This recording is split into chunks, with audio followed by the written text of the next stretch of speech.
थांब थांब. मन्नत हे शाहरुख खानचं घर ना बांद्रामधलं? हो रे, शाहरुख खानचं घर आहे ना? नहीं, ये हमारे साहब का बंगला है. कोण साहब? इम्तियाज जलील MP.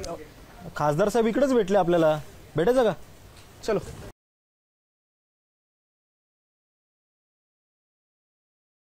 सर या सर.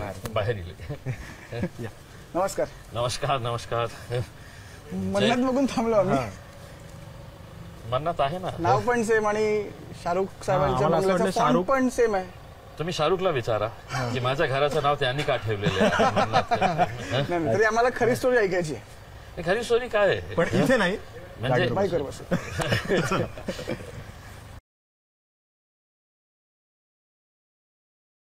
मला असं वाटतं की म्हणजे एक नवीनच, जसं महाराष्ट्रामध्ये 3 चाकी सरकार आहे ना, पहिले होती आता पण आहे, त्याच्यावर बसलेलं आहे असं वाटतं मला.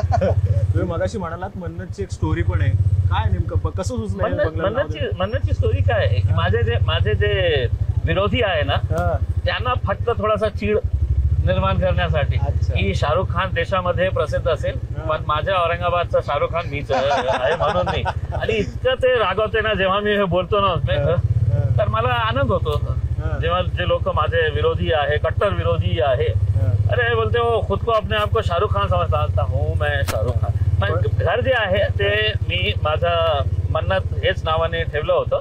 नंतर शाहरुखला असं वाटलं की अरे यार वो औरंगाबाद का जो शाहरुख है ना उसके नाम से अपना घर कमी नाही. हाँ, तुम्ही पण शाहरुख पेक्षा कमी मैं नाही. इसीलिए तो बोलता हूँ ना मैं यहाँ पे लोगों को. तुम्ही मगाशी म्हणाला 3 चाकी सरकारमध्ये बसल्यासारखं वाटतंय. तुम्हाला ऑप्शन दिला तर खरंच जाऊन बसाल का कुठल्या सरकारमध्ये? अरे नको रे बाबा, काय घाणेरडी राजनीती महाराष्ट्रामध्ये बघायला मिळत आहे. आपण जगाला हे दाखवत आहे की मतलब घाणेरडी राजनीती कशी होऊ शकतं ते महाराष्ट्रामध्ये या आणि बघा. एका रात्री आपण एका नेत्याला भेटलं तर आपल्याला कळतं की हे पक्षामध्ये आहे. सकाळी उठतो तर हे आपल्याला कळतं की अरे बाबा गेला ते दुसऱ्या पार्टीमध्ये गेलेला आहे. अशी परिस्थिती झालेली आहे. नको आपण एकटा चलो रे, अपन अपनी छाप अलग बना के रखेंगे साहब. झुंड के अंदर तो गिदड़ा दौड़ते हैं, उसके अंदर शेर अकेली सवारी करता है. पण सर बरोबर बोलता तुम्ही. पण आता इकडे महायुती 3 पक्ष आहेत, महाविकास आघाडी 3 पक्ष आहेत. त्यात तुम्ही आता एकला चलो त्याचा नारा दिलाय. ते एकटं राहणं सर्व्हायव्हलसाठी सोपं आहे का? सर्व्हायव्हल होऊ शकतो का त्याच्यात? काय आहे की जेव्हा लोकांचा विश्वास जे प्रस्थापित राजनैतिक दल आहे त्यांच्यावर संपणार आणि संपलेला आहे, मग त्यांना एक ऑल्टरनेट पाहिजे. आणि ते ऑल्टरनेट म्हणजे इम्तियाज जलील पण होऊ शकतं. म्हणजे आज मी आपल्याला प्रामाणिकपणे सांगतो, तुम्ही कुठेही जाऊन विचार करा, लोकांना विचारा की हे जे कॅन्डिडेट्स उभे आहे त्याच्यापैकी तुम्हाला कोण एक प्रामाणिक वाटतं, ते तुम्हाला उत्तर देतील. मी उत्तर देणार नाही. म्हणजे जे वोटर्स, जे एस्टॅब्लिश वोटर्स होते वेगवेगळ्या पार्टीजचे, त्यांना असं वाटतं की नहीं यार कम से कम ये आदमी ईमानदारी से तो कर रहा है, अपने आप को बेच नहीं रहा है, अपने आप को यहाँ से वहाँ दौड़ा तो नहीं रहा है. तर त्यांचा विश्वास जे आहे ना ते माझ्यावर थोडासा 10 वर्ष त्यांनी बघितलेले आहे की मग कशा प्रकारची राजनीती इथे. पण इम्तियाजजी, याच विश्वासाचा फायदा या येत्या इलेक्शन मध्ये होईल असं वाटतंय तुम्हाला? 200%. वा, 200%. हे रेकॉर्ड करून ठेवा तुम्ही. आणि 4 जूनला जेव्हा निकाल येतील, पुन्हा मला असं वाटतं की जय वीरू शाहरुख खानना भेटायला पुन्हा येतील. नक्की नक्की येऊ. पण इम्तियाजजी, आता या सगळ्या मतदारसंघाचा जर आढावा घ्यायचा झाला तर समोर पण आव्हान तगड आहे की या आव्हानाला कसं समोर जाणार? होतं ना, 2014ला होतं. आता नाहीये. नाही 2014ला जेव्हा मी विधानसभेचं इलेक्शन लढत होतो तर त्यावेळी लोक मला सांगायचे की अरे इतकं मोठे मोठे 3 सिटिंग MLAs होते माझ्या विरोधात. हा, मी पुण्याहून आलेला, फक्त 1 महिन्यापूर्वी आलेला, आणि मी येऊन मला निवडणूक लढायची आमदारकीची. आला, लढलो, जिंकलो. 2019ला तर अशी परिस्थिती झाली होती की लोक माझ्यावर बोलत अरे काहीतरी मॅनेज झालं असेल, हे कशासाठी उभे आहे, इतकं सोपं आहे का खासदारकी निवडून यायचं, इतकं सोपं आहे का, तेच म्हणायचं. निवडून आलं. आता 2024 मध्ये काही परिस्थिती बदललेली नाहीये. उलट जे लोक माझ्या विरोधात होते तेही माझ्या सोबत आलेले आहेत. पण सर तुम्ही म्हणता की त्या तुम्ही आलात, लढलात, जिंकलात, आता तेवढं सोपं आहे का? कारण की आता राजकीय गणितं कम्प्लिटली वेगळी आहेत, कम्प्लिटली चेंज झाली आहेत. मागच्या वेळेला तुमच्यासोबत वंचित पण होतं, आता तुमचं काय फिसकटलं माहित नाही, पण एकंदरीत पाहता आता तितकं सोपं वाटतं का? 100%. मी आपल्याला इतकं जबाबदारीने हे सांगतो ना की 4 जूनला तुम्ही मला पुन्हा हे सांगणार आहे की महाराष्ट्रातला जायंट किलर कोण आहे, तर ते इम्तियाज जलील. आणि काय आहे की पार्टीज येतं जातं, लोक कुठे असतं हे महत्वाचं आहे. राजनैतिक स्तरावर हे पार्टी त्यांच्या सोबत, ते पार्टी त्यांच्या सोबत गेलेली आहे, पण लोक कुणाच्या सोबत आहे हे महत्वाचं असतं. आज वंचित गेली असेल, आमची प्रामाणिक प्रयत्न होता की वंचित आमच्या सोबत राहायला पाहिजे होतं, पण ते गेलेले आहे. पण लोक जे आहे ना ते माझ्या सोबत आजही जुळलेले आहे. पण इम्तियाज जी आता तुम्ही म्हणताय की मी जायंट किलर हा इम्तियाज जलील असणार आहे, हा विश्वास तुम्ही हे कशाच्या बळावर बोलताय तुम्ही? लोकांचा प्रेम आणि लोकांचा विश्वास जे आहे त्याच्यावर मी हे बोलतो की तुम्ही माझ्या सोबत कोणत्याही एरियामध्ये जा, ज्या प्रकारे लोक आपल्याला रिस्पॉन्स देतं, ज्या प्रकारे लोक आपल्याला येऊन भेटतात, हे सगळं बघून त्यांच्या बॉडी लँग्वेज कडून आपल्याला कळतं की हे माणूस प्रामाणिकपणे आपल्याशी जुळलेला आहे. त्याचा एक हे विश्वास आहे की नाही या माणसाने पुन्हा निवडून द्यायला पाहिजे, म्हणून त्या आधारावर मी बोलत आहे. आणि इतकंच नाही, समजा आज शिवसेनेचे जे आमचे उमेदवार आहे खैरे साहेब, त्यांना उमेदवारी नाही मिळाली असती तर 100% सांगतो तेही मला मतदान केलं असतं. मगाशी आम्ही त्यांच्याशी बोललो, आता त्यांना मी विचारलं की टफ कोण वाटतंय, की MIM तुमचंच नाव घेतलं. आता त्यांनाही माहीत आहे ना, त्यांनाही माहीत आहे की त्यांच्यासाठी खूप टफ यासाठी टफ जाणार आहे की त्यांचे शिवसैनिक जे आहे ते त्यांच्या सोबत नाही आहे. आणि त्यांना हे खरं आहे की कोणीही महाविकास आघाडी हे कडून येऊ द्या, त्यांची फाईट जे आहे ते माझ्यासोबतच आहे, त्यांना असं वाटतं. पण मागच्या वेळेला तुम्हाला हाही एक फायदा झाला की दानवे आणि खैरे त्यांच्यामध्ये काही थोडासा फुसफुस वाद होता, त्याचाही तुम्हाला फायदा झाला असं वाटतं का मागच्या वेळेला? आणि यावेळेला तो होईल का? कारण की दानवे म्हणाले की मी शिवसेनेचं काम करणार, मी खैरेंचं करणार नाही. आता काय आहे की मी सगळं पत्ते तुमच्या समोर उघडणार नाही दादा, म्हणजे इलेक्शन आहे आणि इलेक्शन मध्ये काय असतं की everything is fair in love, war and election and politics. तर तुम्ही पॉलिटिक्सचे सगळे पत्ते तुम्ही मला असं सांगतो की उघडून द्या ना, तुम्ही आताच उघडून द्या, मी कशाला माझं नुकसान करून घेणार आहे.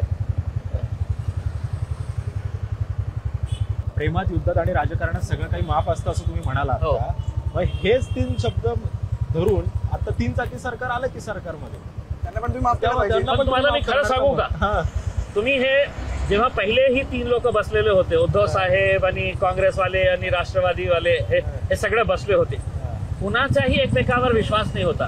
आज भी भले ही आपको है तो ये प्रेस कॉन्फ्रेंस में ऐसा हंसते हुए एक दूसरे से बात करते हुए, लेकिन तीनों ने अपने पीठ के अंदर निकाय खंजर रखे हुए हैं कि कब मौका मिलेगा, कौन किस पे हमला करेगा.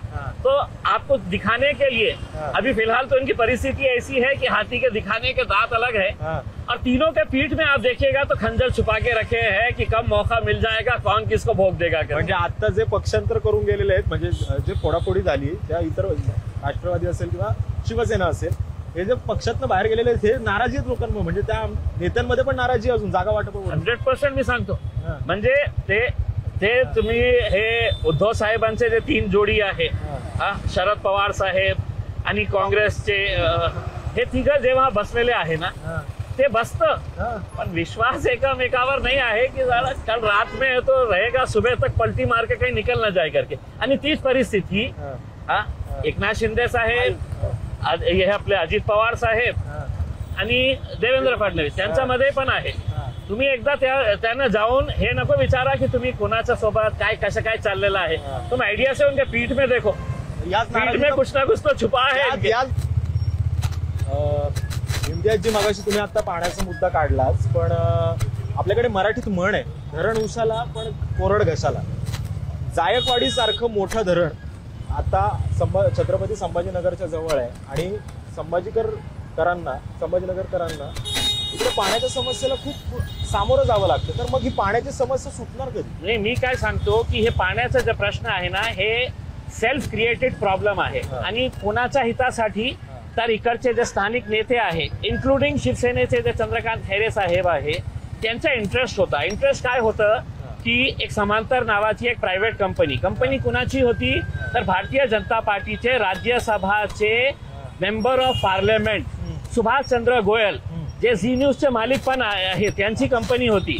आणि त्यांचा उद्देश काय होता की देशात कुठे नाही या शहराचा पाण्याचा ठेका आपण कॉन्ट्रॅक्ट घ्यायचं आणि त्याच्यामध्ये सगळे नेते मंडळी पार्टनर झाले होते. काही महानगरपालिकाचे अधिकारी सुद्धा त्याच्यामध्ये पार्टनर झाले होते आणि सगळ्यांचं असं हे हट होतं की हे सगळं कॉन्ट्रॅक्ट आपण ते प्रायव्हेट कंपनी. मी विरोध केलं होतं एकटं आणि मी सांगितलं होतं माझं भाषण आहे 2015चा विधानसभेमध्ये की हे काम तुम्ही महाराष्ट्र जीवन प्राधिकरण करून घ्यावं. 7 वर्ष लागले त्यांना हे डोक्यामध्ये येण्यासाठी आणि त्या 7 वर्षानंतर त्यांनी ते काम महाराष्ट्र जीवन प्राधिकरणाला दिलेले आहे.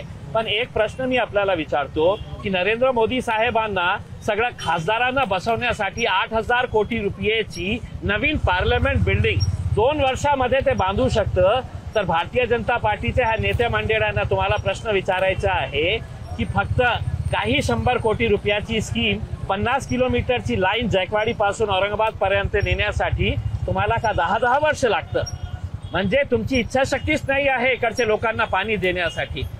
इम्तियाजजी, तुम्ही या राजकारणात येण्यापूर्वी एक पत्रकार सुद्धा राहिलेले आहात. म्हणजे ज्या जागेवर आम्ही बसलोय त्या जागेवरती एकेकाळी तुम्हीही होता आणि आज साईडकार मध्ये बसलेला आहात. तर मग एक पत्रकार म्हणून, राजकारणी म्हणून नाही, एक पत्रकार म्हणून या सध्याच्या राजकारणाकडे कसं पाहता तुम्ही? नाही साहेब, मतलब मी आपल्याला खरं सांगतो की इतके वाईट दिवस महाराष्ट्राने कधी बघितले नाही होते. इतकी घाणेरडी राजनीती महाराष्ट्राने कधी बघितले नाही होते. कारण हे महाराष्ट्र कुणाचा महाराष्ट्र आहे? हे छत्रपती शिवाजी महाराज, छत्रपती शाहू महाराज, डॉक्टर बाबासाहेब आंबेडकर, सावित्री फुले यांचा महाराष्ट्र आहे. आणि या महाराष्ट्रामध्ये फक्त आपल्या राजनैतिक स्वार्थासाठी कशा घाणेरडा खेळ आपल्याला बघायला मिळत आहे. मी एकटा बोलत नाही की मी पत्रकार होतो म्हणून सगळं मला माहीत आहे. तुम्ही ग्रामीण एरियामध्ये जाऊन तुम्ही एका साधा एक ग्रामीण एरियातला माणसाला तुम्ही विचारा, एका शेतकऱ्याला विचारा, तुम्हाला हेच उत्तर मिळेल. तुम्हाला सगळे लोक बघत आहेत आणि हे पुढाऱ्यांना असं वाटत आहे की आम्ही खूप हुशार आहे की बघा आम्ही कसे ऍडजस्टमेंट करत आहे. आता तुम्हाला निवडणुकीमध्ये कशा ठोकून काढणार आहे ते बघा तुम्ही सगळे लोक. ज्या साईडकार मध्ये तुम्ही बसलाय आम्हाला तिथे यायची इच्छा आहे. साईडकार मध्ये बसण्याची इच्छा आहे. थेट मनात नाही, त्याच्यासाठी काय आहे, एक म्हण आहे, हिम्मत मर्दा मदद खुदा. ते हिम्मत असायला पाहिजे. मी जेव्हा 24 वर्षाचा पत्रकारिता सोडत होते तर अनेक माझे पत्रकार मित्र मला म्हणायचे कशाला यार तू इतकं चांगल्या चॅनल मध्ये काम करतो, इतकं चांगली तुझी पोझिशन आहे, तू कशाला हे रिस्क घेतो. मैंने कहा कि यार खतरों से खेलने का शौक है मुझे करके. मैंने खतरों से खेला तो आमदार बना, खतरों से खेला तो फिर खासदार बना और अब खतरों से खेल रहा हूँ तो दोबारा खासदार बनकर आऊंगा. इतना आत्मविश्वास मेरे अंदर है. और अगर आपको आना है तो एक गोष्ट सांगू का? सांगा. सांगा. वीरूला कोणी तिकीट देणार नसेल तर माझ्या पक्षात ये. पत्रकारांसाठी वेगळं एक कोटा आम्ही निश्चित केलेला आहे. तर धरम वीरू, आम्हाला इथूनच जय वीरू. तर आता तयारी असेल तर या तुम्ही. मी दुसरं कॉन्स्टिट्युएन्सी. अरे पत्रकारांवर माझं जास्त प्रेम आहे राजा. 24 वर्ष मी पत्रकारिता केलेली आहे. तू शोले बघितला ना? शोले अरे अनेकदा बघितलं. आत्ताच्या राजकारणाला धरून कुठला डायलॉग वाटतो? सूट कुठला डायलॉग होता शोले मधला? आता काय आहे की माझ्या विरोधात हे अमित शाह साहेब आले होते आणि त्यांनी सगळं म्हणजे त्यांच्या प्रचाराचा सुरुवात इथूनच केली होती आणि त्यांनी एक भाषण ठोकलं होतं की यहाँ से उखाड़ के फेकना है और यहाँ से कमल खिलाना है. आतापर्यंत त्याचं कॅन्डिडेट डिक्लेअर झालेलं नाही आहे की. तर मी दररोज त्यांना विचारतो की साहेब आमच्या कॉन्स्टिट्युएन्सी मध्ये किती कॅन्डिडेट्स आहे. तर शोले फिल्मच्या डायलॉग प्रमाणे अरे ओ सांबा कितने आदमी है रे इम्तियाज के खिलाफ ये बता. वा. इम्तियाजजी, तुम्ही आमच्यासोबत आज एवढ्या दिलखुलासपणे गप्पा मारल्यात आणि तुमच्या या वाटचालीसाठी आणि तुमच्या या इलेक्शनसाठी या जयवीरूच्या टीम कडून खूप साऱ्या शुभेच्छा. धन्यवाद. Thank you very much. नाही म्हणजे